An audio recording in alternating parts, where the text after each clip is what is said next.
Yes, applause is definitely warranted. Yeah. They don't like applause, but they're going to get it.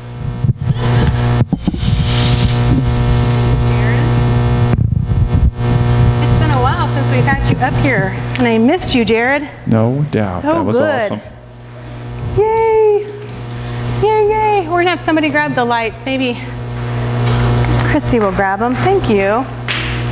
I'm super excited about tonight. Before we let kids go, Well, yeah, maybe you we even can need to pull know up some- how excited my wife is about tonight, because she told me multiple times about how excited she is about this message tonight. I am. I really am. And It's been freaking me out, to be honest with you, but now I'm all excited. I'm super excited. So we have some artwork. normally I wouldn't interrupt. Actually, normally I would talk the whole time, but tonight Normally you would talk the whole time. Never even I'm let not me going get to a word talk in very edgewise. much, so my wife can get this message out. Does anybody want to share about their artwork? Their art with God? We have art over here. We do. Greg, if you don't mind bringing it up. Can I just show this, Augie? You don't have to talk about it, but I feel like, is it okay if I just show it? I saw this and I went, okay, this looks like one of those super expensive modern art pieces in the museum, right? That people charge lots of money for, and you say, hey, my kid could do that. And so we need, I think, try to sell this for like a couple $1 million. That might be our seed money, right? Super, super beautiful. We'll be having caviar for snack tomorrow. Right, caviar. Have you ever even tried caviar? Yeah, me either. Okay, a little quick poll. Who has had caviar in here? Who? Yeah, and who? Okay, so everyone else is not. Who would consider themselves a caviar connoisseur? Anyone? Anyone? Connoisseur means they're like an expert in it. They like know what's good caviar. I would not know what good caviar is as opposed to bad caviar. Yeah, you are not, but thanks for sharing. I like our art, our heart with the sun in the corner of it. Super good. Do you want to comment on it, Elliot? You want to say anything? No? Okay, we just super appreciate it. It's got lots of layers. Parfait's got layers. Heart's got layers. Onions. People got layers. Yeah. It's what? It's a paddle? Pattern. It is a pattern. Ooh, nice. Well done. Okay. Do we have any comments on our artwork? We have art here. Another heart here. We have a question mark that got started, but it's in such a question, it didn't get quite finished, so it's still a possibility. Okay. Anyone sharing on these? I don't know. I think. Yeah. You want to share on yours?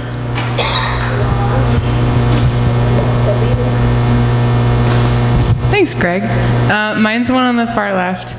It was really cool that I actually got to do art with God, because normally I'm up normally singing. So, and this is like one of my favorite things to do with God, is just to do colors.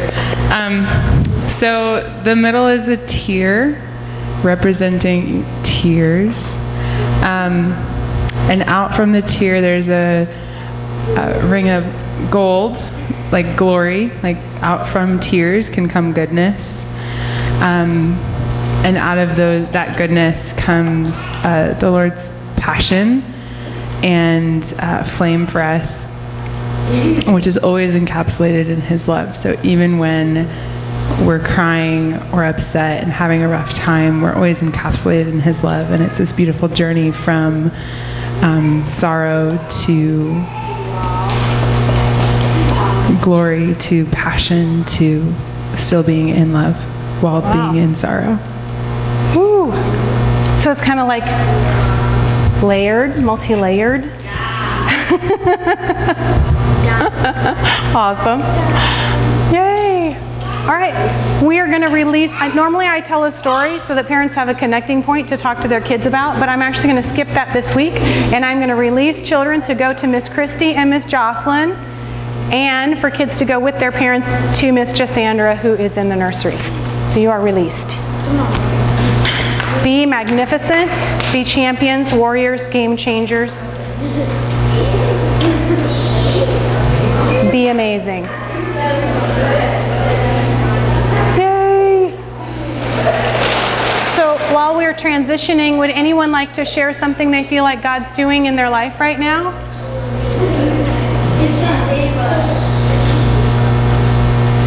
Anybody? Anyone? Bueller? Want to share? Yes, Taylor wants to share. Yay! Go Taylor. Where's Darby? What? Okay, she'll be back. Okay, gotcha. Okay, so I just wanted to say that I've had a really tough week. I cried twice this week at school. And At school? yeah. And so things have just been happening, and I've been getting bullied at school by people who I thought were my friends, and yeah. So that's been really hard, but it's really, like, there's a lot of good things about it, and like my mom and I have talked a lot about it, and we find the good in it, and like I'm so like growing so much and being able to understand so much, and like, yeah. That's Just awesome. Getting closer to God through it all. That's super good. So kind of tears enveloped in passion, presence, love was kind of your thing for you. Yay. Anyone else want to comment? All right, we are going to dive right in. Whoa. She's not going to give anybody much time to talk this week. No, She's I'm like, not I saying- need 3 hours tonight. I did. 3 hours, and she he goes said. to talk, and I said, no, for us to process. I want us to like process. I want us to, okay, but anyway, we're just going to see. This week is the week, maybe we might make it a two-parter, but it is the week on boundaries. Oh, yes, right? Because we're all trying to figure out, okay, so we've talked extensively about what healthy looks like and what healthy doesn't look like. What gets us to unhealthy is the woundedness in our life and a lack of understanding what healthy is, misconceptions about what real love is, what responsibility is. All of those things get us into unhealthy, and then how in the world do we get from unhealthy into healthy? And if we even could recognize it when we saw it, would we actually be able to choose it? So we're going to talk a little bit about boundaries. I love the way that Danny approaches this in his book. You guys all know that we're doing this inspired by Danny's book. And so some of it's Danny, some of it's mine. So it's Angel Lanny. I don't know. It's the two of us together. So hang on, I'm just listening to the Lord because I was going to start one way and I think I might start a different way. In Genesis, it said that the Lord made man and woman and he placed them in a garden, right? Does anybody know what that word, the Hebrew word for garden, actually means?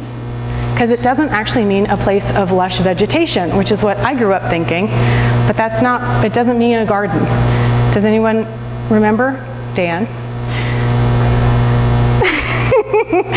This is like always my thing where I like get to maybe stump Dan, because you can't stump him very often. I think it's maybe happened once in the entire time we've known each other.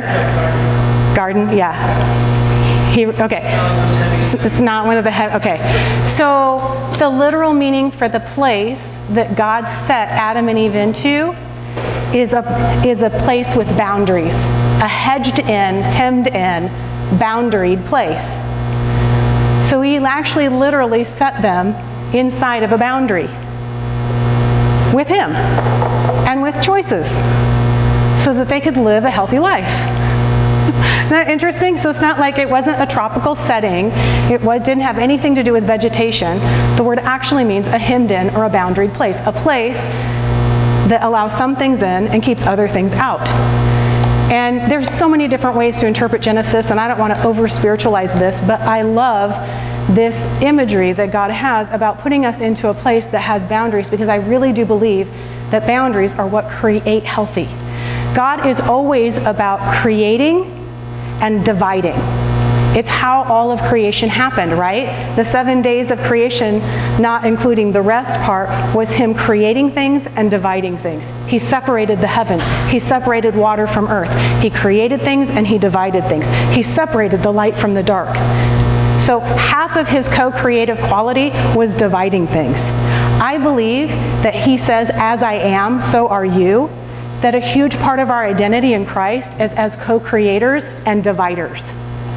And that we were meant to divide light and dark. We were meant to recognize and create boundaries because it's part of our partnership with God.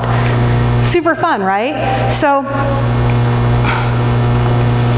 when we have a lack of boundaries is when we find our life in crisis. That's my theory. And we're going to talk a little bit about that. I think that Danny agrees with this, but my theory is that when we have a lack of boundaries, we find our life continually in crisis. So let's give an example. If someone said to you, oh my goodness, my car just broke down, and I don't know what I'm going to do, what would your response be? Let's just throw it out really quick. We won't run the mic around. But what would you do? If somebody told you, my car just broke down, I don't know what to do, what would you do? Quickly. Are you safe? Are you safe? Take it to a mechanic. Okay, so you would ask some questions, offer advice, and offer some help. Okay? Offer to help. Offer to drive them somewhere. So, go ahead. Tell them to call the tow truck. Okay, excellent. So you're actually closer to health than many of our other suggestions, if you can believe it. But in a way, so what we didn't qualify the question with was, is this a random stranger you have never met before? Or is this your spouse? Yeah, I know. So I get that. That's how I was raised. That's how I was raised. I was raised that everyone is equal and that the random stranger is as important as my spouse. When we live our life with that kind of an open boundary, what we then find is everyone's problems living in our bedroom and in our personal space, because we haven't set boundaries that really identify the priorities and what is allowed and what isn't allowed in our personal space. And everyone else in our personal space pays the consequences. So when your kid brings home a stray dog, is it ever the kid who's going to take care of the dog? Never. We know that. So when anybody brings something into your boundaried personal space, guess what? If you allow it, you will end up taking care of it.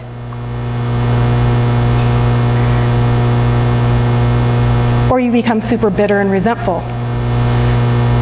So it's so important I to prefer make the bitter and decisions, resentful part, right? frankly. Yeah, I know, right? We've discussed this. This is super good. So I'm going to put in here, in the center spot, what These we've four all had. perfectly concentric circles. You did a really, really good job, babe. Just want to say this feels very Holy Spirit inspired right here. That right here, I couldn't be more attracted to you than I am right now.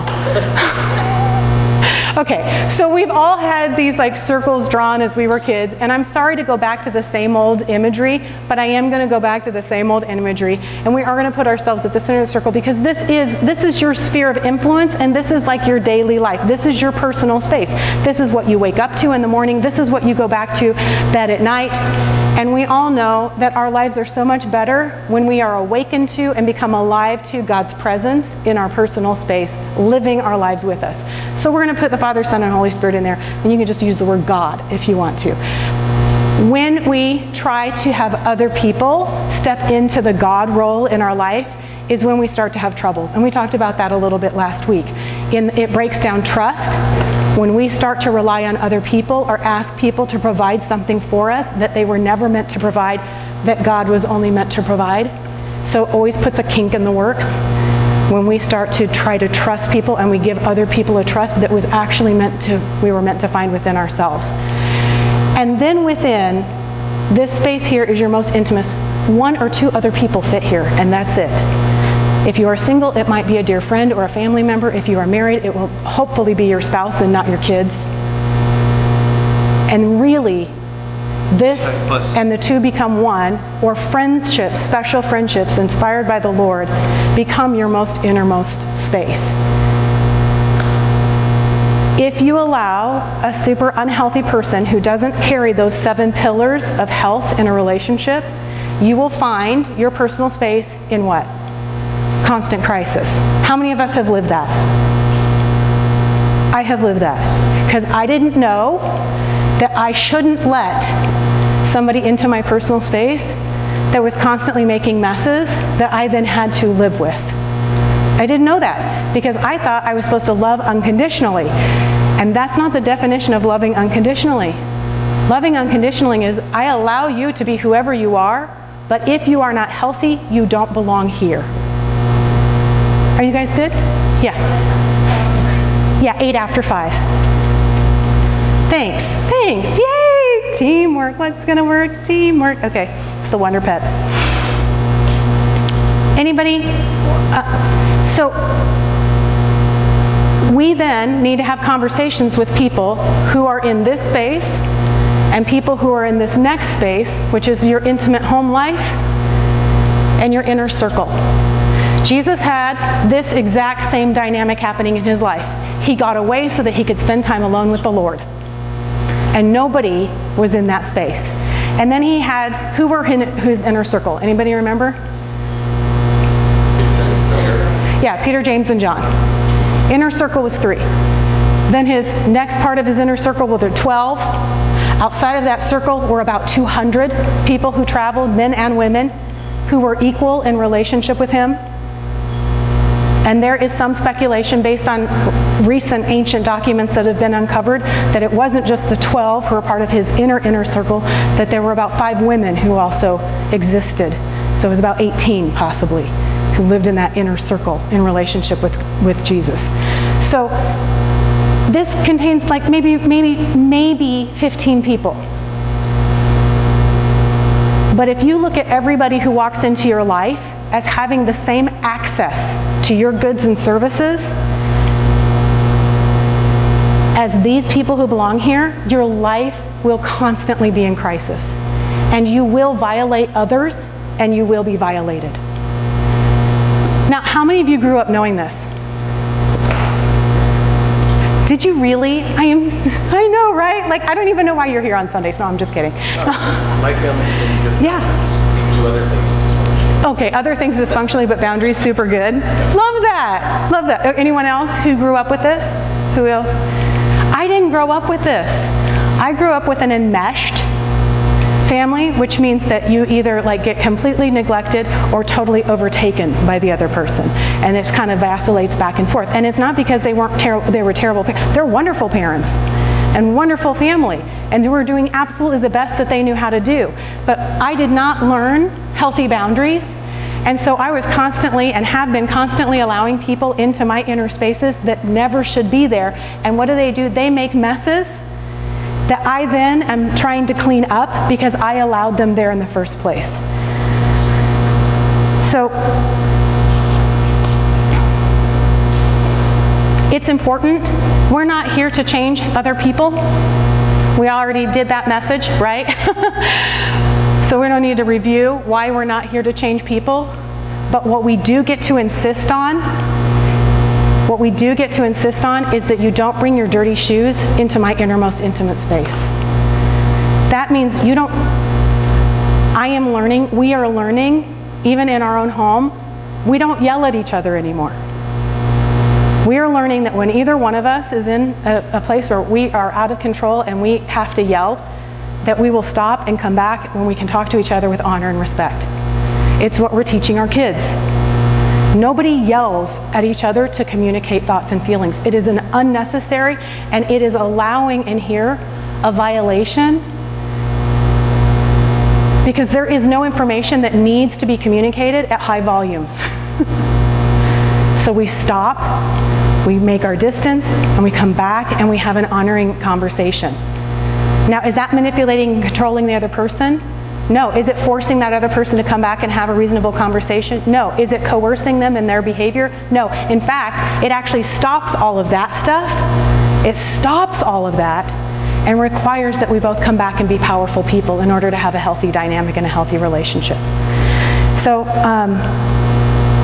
we get to love all people, but we don't have to allow every person into our innermost circle. What this also does is it means that we don't make decisions to rescue, solve, fix, help, minister to, love on other people at the expense of this circle.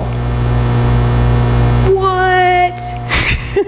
So, I mean, do you know how history is filled in America with ministry widows and widowers and orphans who have been abandoned by their family members for the sake of ministry? Because people in this circle became more important than their intimate family. How does that happen? Anybody want to say what they think? Yes. It's how they get self-esteem and purpose. If you find yourself having unhealthy needs, you will start to mess with what is a healthy boundary system and rearrange it to meet unhealthy needs.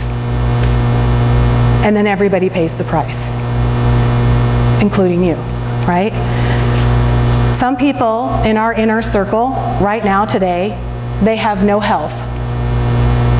And they need to be moved out of our inner circle into a safe distance where we can be healthy with them, but we don't live with the consequences of their unhealthy lifestyle choices or unhealthy illness or their unhealthy choices. Now, I'm not saying push people out of your inner circle. What I'm saying is this is a conversation with God about what you do and don't allow your life to become. Because we do have a God-given invitation to live a healthy life. And sometimes our choice to become healthy is the very freedom that another person finally has to become healthy themselves. And when we continue to allow someone to be unhealthy and consume our resources, we all know the word for that. What's that called? It's codependency. Right? Okay, thoughts or comments so far? Anyone? It's not entirely hugely new. I'm just excited about it because I feel like this isn't about information. This is about God releasing His plan for our lives. Sharing this message is about, I believe, God releasing a blessing and a favor for our lives to become healthy in ways that we haven't even imagined possible. Yay! Okay, no comments so far, really? Wow. I'll wait. I'm gonna look at my notes for a second.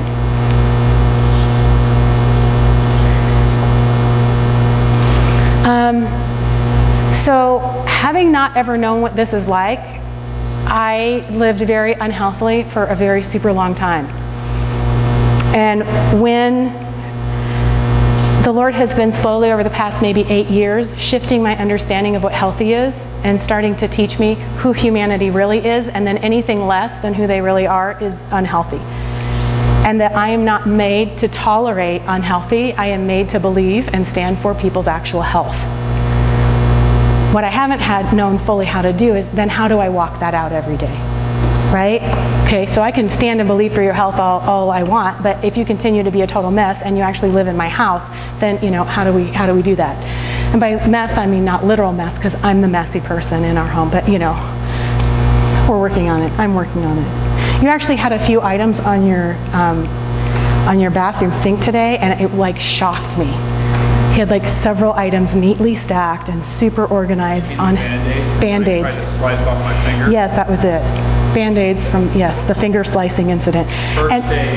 Yes. But anyway, it was shocking. So anyway, that's I'm the messy one.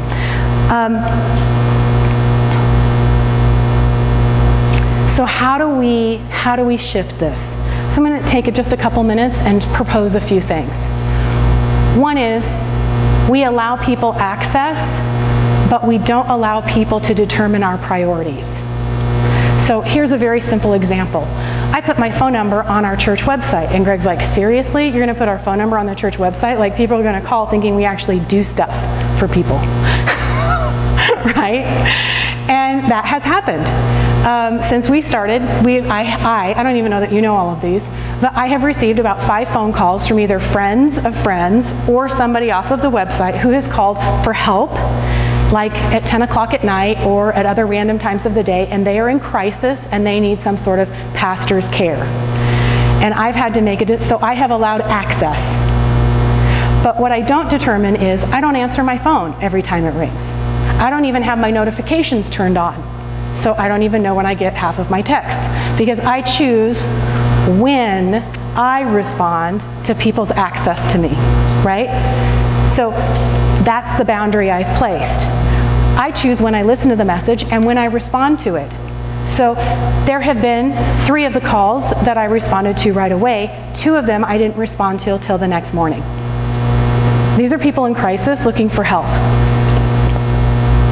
And how did I make that decision? I asked the Lord. I asked the Lord, do I respond tonight or do I respond never? And he said, call them back in the morning when a normal office hour would be.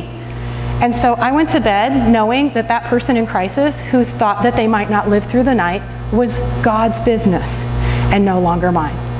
Because I was trusting that whether or not they're aware of the God in their life, he's still there, and it's ultimately his responsibility to take care of their inner circle. And it's not mine. And I'm no longer getting gratification from rescuing and saving people, because that's a really fruitless business, by the way. It doesn't really work very effectively. And so since I finally figured that out, I don't feel guilty or bad about not responding to every call that comes my way. Then when I did call back, the 3 people that I called back in the middle of the night, I had about a 30-minute conversation, and they were wanting an immediate intervention, like Greg and I to get in our cars, go to their location, and help them. And we chose not to take that action in all 3 cases.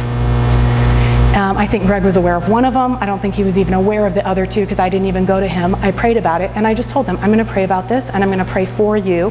And then I said, I'd be happy, so here's what I did, I'd be happy to meet with you tomorrow at 10 or tomorrow at 3.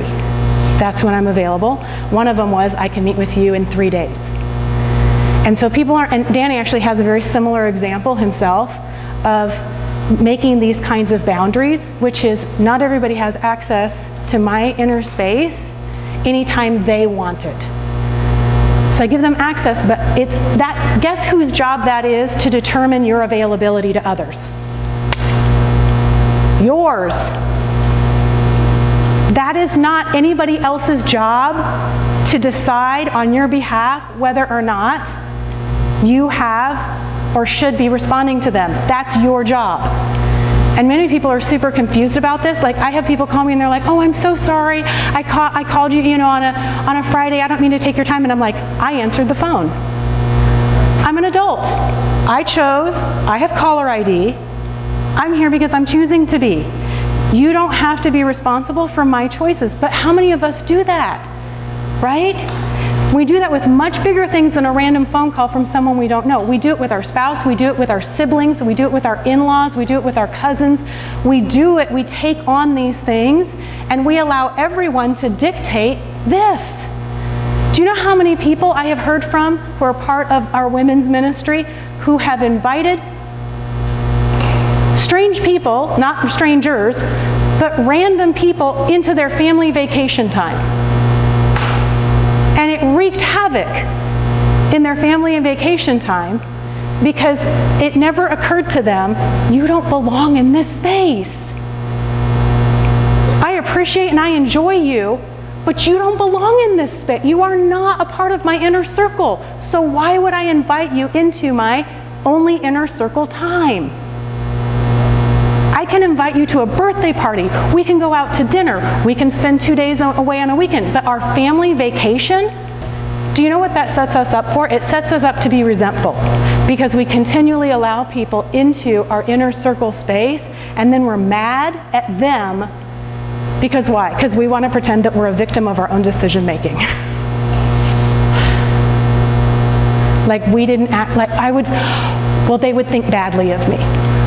Yeah, they might. Yeah, Carrie. Okay, so good, yay, okay. This happened on our. And I just want to get, clarity about it. Okay. Yeah, this happened on our European one, I think. This is where I'm confused because we had my mom's family, like her roommate from college, and we are, they just happened to be in England the same time we were. Right. So I guess I made a choice, I'd love to see them. Right. But we struggled as a family. My girls made a choice that they would not. They did not. Mm-hmm. They would not. So right. Was I dishonoring to them by choosing to bring, them into this world? And that's where I'm, struggling. So can there be a time where your family vacation, you can have somebody Of there for a course. day? Okay. Yes, okay. That's, okay. So once again- Or moment. It was like just a lunch. That was all. Yeah, a lunch. Okay. Okay. So of course, because here's the thing, we're not living a principle-based life. Right. So we're not making a life that we make decisions based on principles. Thank goodness, right? Yeah. Because we have a living, breathing God who knows our situation and every single circumstance differently, and He is the one who says whether or not we are violating this inner space. So asking So Him. I'm giving an example of violating an inner space. I am not saying here's a principle that everyone should Gotcha. live by on vacations. That's very helpful. That's very helpful. Right? Yeah. Because it is he who, He tell will you. guide us and say, I have something really special for your family. I have really something real, He will tell you. And then what you get to do is say, well, then tell that to the rest of my inner circle. Right. So that we can be in unity and harmony and on the same page with each other. Right. And then we trust that they have a choice to hear, and listen and be a part of that. And we venture into honoring each other's ability to know what God's doing in our lives together. So would you not, again, I don't want to put a principle, but like, let's say I'm sensing, this is something that we really need to do.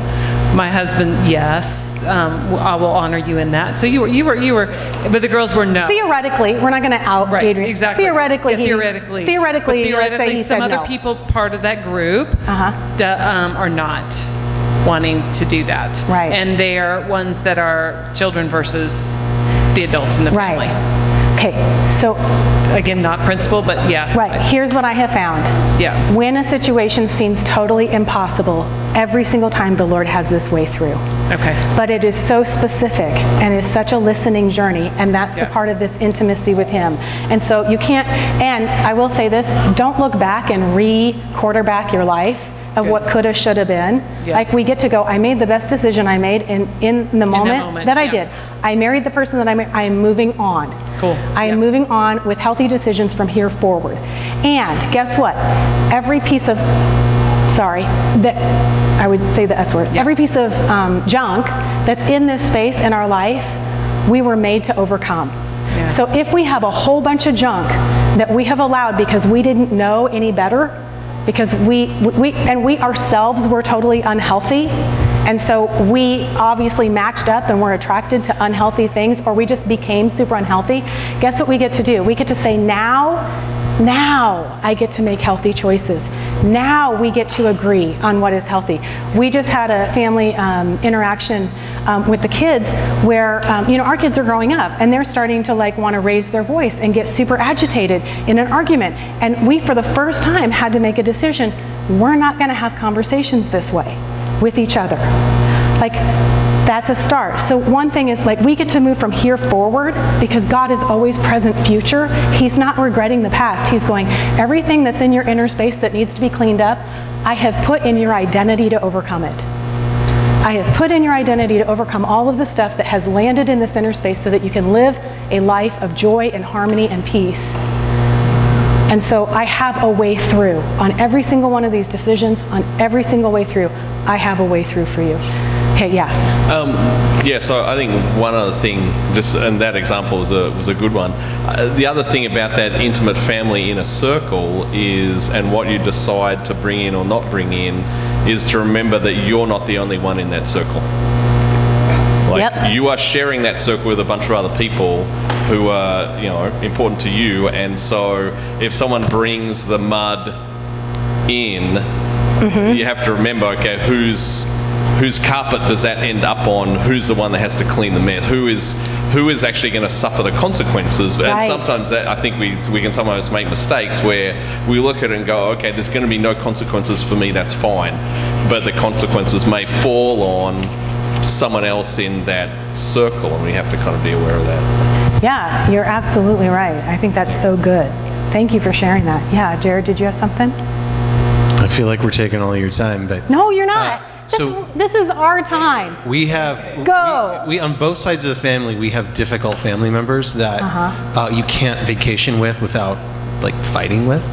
And we have figured out a really good example. We just went to Colorado, and Lindsay had the forethought of doing an Airbnb instead of staying in the house of the family that we fight with all the time. Wasn't that a brilliant idea? Right. meetings. And we had a delightful time, and we saw them like just enough to like each other, and not enough to hate each other, and it was brilliant. And so we do that. We have a San Diego trip we take every year, and we make sure that we engineer just enough time to be with them, but not like overdo it. Right. So you're saying, to be healthy on my end, 24 hours is too much of you in my space. For me to be healthy, 5 hours or 8 hours is what allows me to be healthy with you. So, right? How come we didn't think we could ever choose this in the past? I have no clue. It's so genius. So good. Who else wants to comment? Because we've got next week, so I don't have to go any further. You're going to leave us hanging on what belongs in the other two circles?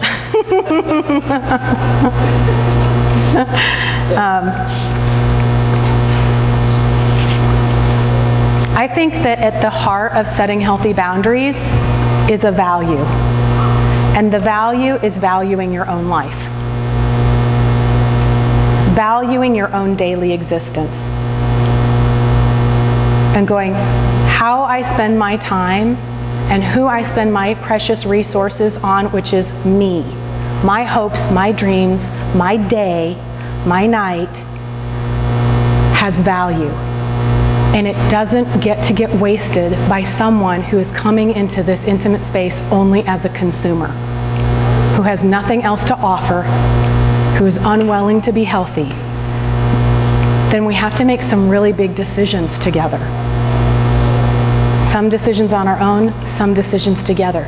But if we can't get healthy, like for example, you guys discovered it's not a healthy choice for us to be 24/7 with these particular family members on a trip, but we can be super healthy with 6 to 8 hours or whatever that is.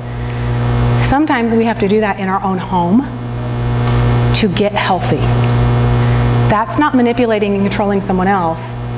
That's choosing space to get healthy for ourselves so that we can start to establish what healthy looks and feels like. And it's important to do that. Anyone want to comment? Yeah, Anne and Lindsay.